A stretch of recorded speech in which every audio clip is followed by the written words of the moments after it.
তোর নাম জিজ্ঞাসা করছি আমি। হ্যাঁ স্যার নাই। এই চুপ কর, তোর নামটা বল। স্যার আমার নামটাই হলো না চৌধুরী। এ মাস্টার কি পড়াইছেন, পড়াতে পারছেন কি না? এই কি বলে তুই 5 মিনিটের জন্য তুই মাস্টার হয়ে দেখা তো। এটা কোনো কথা হলো? ইদ্রিস বলেন দেখি কি লিখবো। তুই বোর্ডে আমার নাম লিখ, চেঙ্গু খান।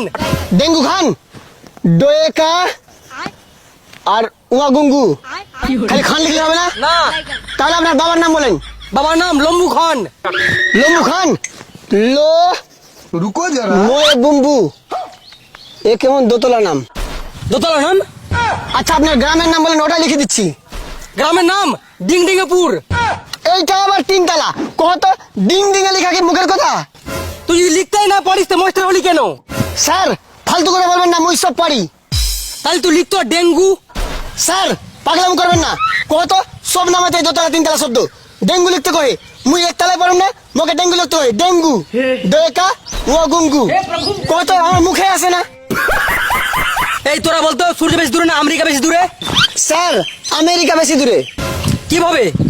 স্যার মাথা উপর করলে সূর্যকে দেখতে পাবেন, কিন্তু আমেরিকা দেখতে পাবেন না। এই চুপ। স্যার আমাকে এবার ফেল করে দেন প্লিজ। কেন রে, তুই ফেরত যাস কেন? স্যার আমার বাবা বলেছে ফেল করলে তোর লেখাপড়া বন্ধ করে দিব, তাই এই সুযোগটা আমি হাতছাড়া করতে চাই না। এই ফারমান তুই বলতো এমন কোন জায়গা যেটা পুরুষ বানিয়েছে কিন্তু পুরুষ যেতে পায় না?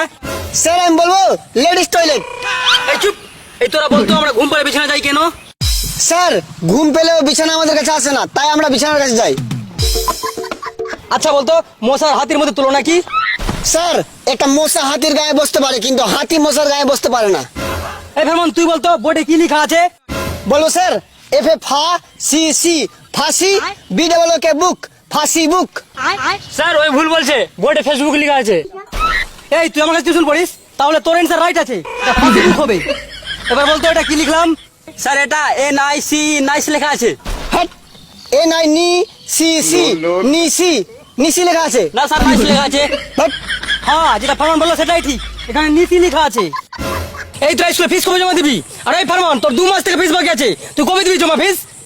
স্যার আমার একটা পাঠা আছে, পাঠা বিক্রি করে স্কুলের ফিস দিয়ে দিব। আর তুই কবে দিবি? তোরও তো বাকি আছে। স্যার ওর পাটা বিক্রি হলে আমিও ফিস দিয়ে দিব। ফারমানের পাঠা বিক্রি হলে তুই ফিস জমা দিবি, ওর পাঠার সঙ্গে তোর কি সম্পর্ক? স্যার আমি ফারমানের কাছে টাকা পাই, ওই পাটা বিক্রি করলে আমার টাকা ফেরত দিবে।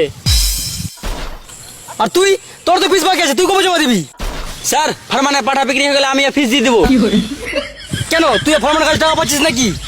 না স্যার ফারমানের পাঠা বিক্রি হয়ে গেলে আমি ওর থেকে টাকা ধার নেবো, তারপরে আমি ফিস জমা দিয়ে দেবো। কি সাংঘাতিক রে বাবা।